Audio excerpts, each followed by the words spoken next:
Alors clarifions tout de suite les choses, ça n'est pas ce que tu crois. Mais avec un nom de film argentique comme celui-là, je ne pouvais pas passer à côté de ce titre de vidéo. Cette pellicule est en fait la dernière de la compagnie Washi, une entreprise française qui propose de nombreuses références de films expérimentaux, principalement en noir et blanc. C'est aussi la plus petite compagnie de films au monde puisqu'elle ne compte qu'une seule personne aux commandes, en la personne de Lomig Perrotin. De mon côté, je connais assez bien Lomig puisqu'on travaille ensemble régulièrement pour la box argentique, où voilà, je lui achète régulièrement des films pour la box parce qu'il propose une gamme de films hyper intéressants. Et lorsque je l'ai croisé à la foire de Bièvre, il m'a glissé ces 2 rouleaux de Washi X,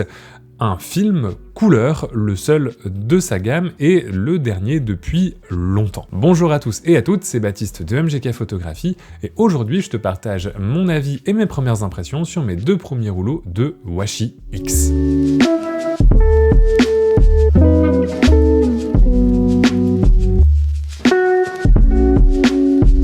Avant toute chose, quelques mots sur la pellicule qui est assez particulière comme la plupart des films proposés par Washi. Alors il faut savoir que Lomig propose 2 types de films, des films artisanaux qu'il fait lui-même, qui couche l'émulsion lui-même, et des films qui sont en fait des films industriels qu'il rebobine et conditionne en 35 mm ou en 120. Ce film fait partie de la 2e catégorie, donc c'est un film qui est produit par un autre fabricant mais qui n'est pas destiné au départ à la photographie classique. Lomig réceptionne les rouleaux et les conditionne, les découpe, les perfore pour en faire des cartouches 35 mm. C'est une pratique qui est assez courante et qui a pour objectif de rendre disponibles des films qui autrement ne seraient pas disponibles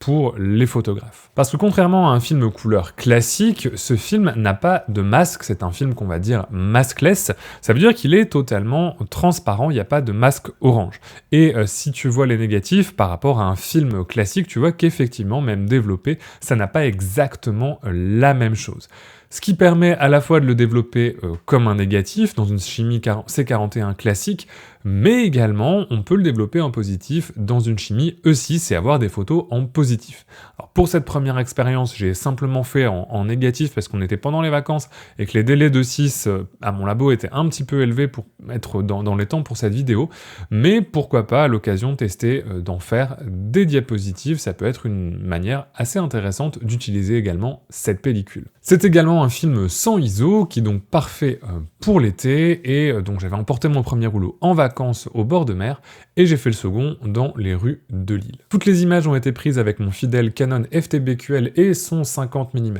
1.4. Le film a été développé dans mon labo à Lille et scanné avec un Reflecta RPS 10M, le logiciel Silverfast, et inversé avec Negibridge, qui est un petit nouveau dans le monde du scan dont je te parle très bientôt. J'ai aussi légèrement retravaillé les images sous Lightroom selon la méthode de la chambre noire numérique qui est ma méthode de scan que je te présente dans une formation plus détaillée qui est disponible en description si ça t'intéresse. Alors la première chose qui saute aux yeux pour moi, ce sont les couleurs du film. C'est un film qui est vraiment saturé avec une vraie ambiance vintage et une balance plutôt très chaude qui rappelle de mon côté, je trouve, les images un peu des années 60-70 prises sur diapo type Avgachrome ou Kodachrome. On a vraiment cette vibe assez chaude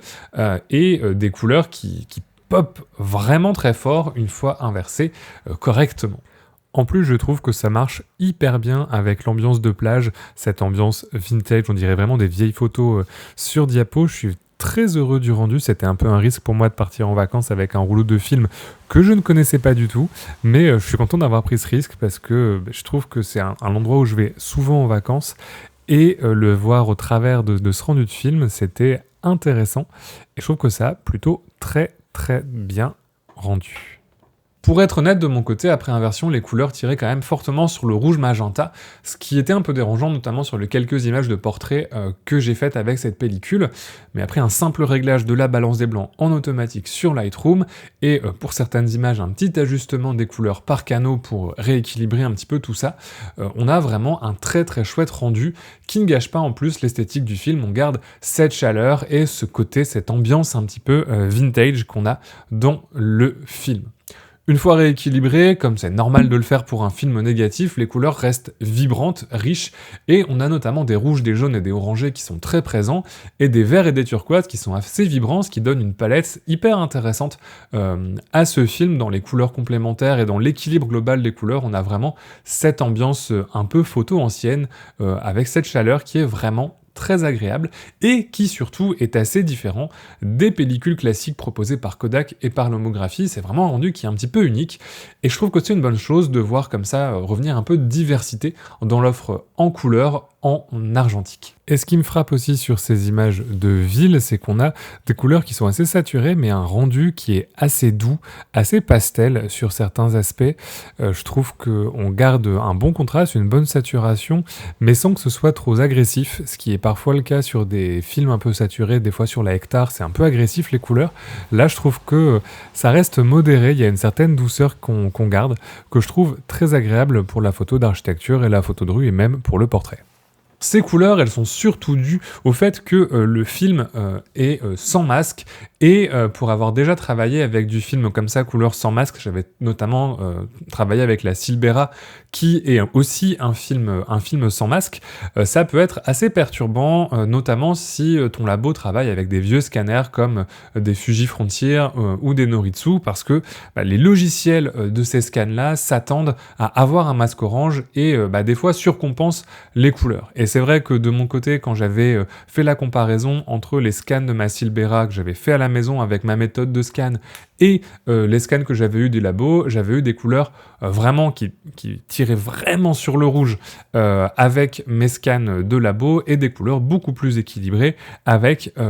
le scan que j'avais fait à la maison. C'est ça qui est un petit peu perturbant aussi avec ces films expérimentaux, c'est comme ils fonctionnent un petit peu différemment de la plupart des autres films, il peut y avoir des ajustements qui sont différents. Alors malheureusement, j'aimerais bien voir comment ça pourrait se tirer aussi à l'agrandisseur. Malheureusement, pour le moment, le projet de chambre noire à la maison a été retardé de manière indéfinie, donc ce sera peut-être encore une fois pour une prochaine vidéo dans quelques temps, quand j'aurai plus de temps pour me consacrer à ça, ce qui risque de pas être tout de suite, mais ça pourrait être intéressant d'en faire un tirage couleur pour voir un petit peu comment ça se tire par rapport à un film normal, puisque peut-être que justement l'absence de masque est plus facile à corriger sous agrandisseur. Il faudrait poser la question aux experts du tirage couleur. Au-delà du look, c'est un film couleur qui devrait pas en plus te coûter trop cher, parce qu'il devrait être proposé à peu près autour de la dizaine d'euros chez la plupart des revendeurs, selon après la marge que eux prennent par rapport au prix d'achat de la pellicule à Washi, et ça reste pour le coup très abordable pour du film couleur en 2022. Pour le moment, il n'y a pas de version qui est prévue en 120. Pour le moment, Washi s'attaque d'abord au format le plus populaire qui est le 135, avant éventuellement d'envisager un développement du film vers des formats plus larges, le 120 et pourquoi pas le plan film, mais pour l'instant, ça reste uniquement du 135. De mon côté, je dois m'avouer très convaincu par cette pellicule, elle a vraiment un rendu unique, et ça fait plaisir de voir des nouveaux films couleur arriver sur le marché, que ce soit ça, que ce soit la Silbera, que ce soit l'Adox Color Mission aussi que j'avais testé. Après 2 ans de vache maigre, ça fait du bien. Je t'encourage vraiment à aller chercher ce film. Alors, il a été au départ développé en exclusivité avec Nation Photo, donc Nation Photo a une petite exclusivité, une période d'exclusivité sur la vente du film, mais après, il devrait arriver chez la plupart des revendeurs partenaires de Washi. Je sais que de mon côté, mon labo à Lille en a commandé, donc peut-être qu'au moment où tu verras cette vidéo, ce sera déjà disponible de manière un petit peu plus importante que simplement chez Nation Photo. Voilà, en tout cas c'est un film vraiment intéressant que je t'encourage à tester, et c'est vrai que ces films maskless qui arrivent en couleur, je sais pas, c'est une nouveauté, ça donne vraiment un rendu différent, une offre un petit peu plus riche au niveau des films. Voilà, en tout cas j'espère que cette vidéo t'aura plu. Si tu veux voir toutes les photos en HD, elles sont disponibles sur ma page Tipeee, et moi je te dis à la prochaine, et d'ici là, bonne photo!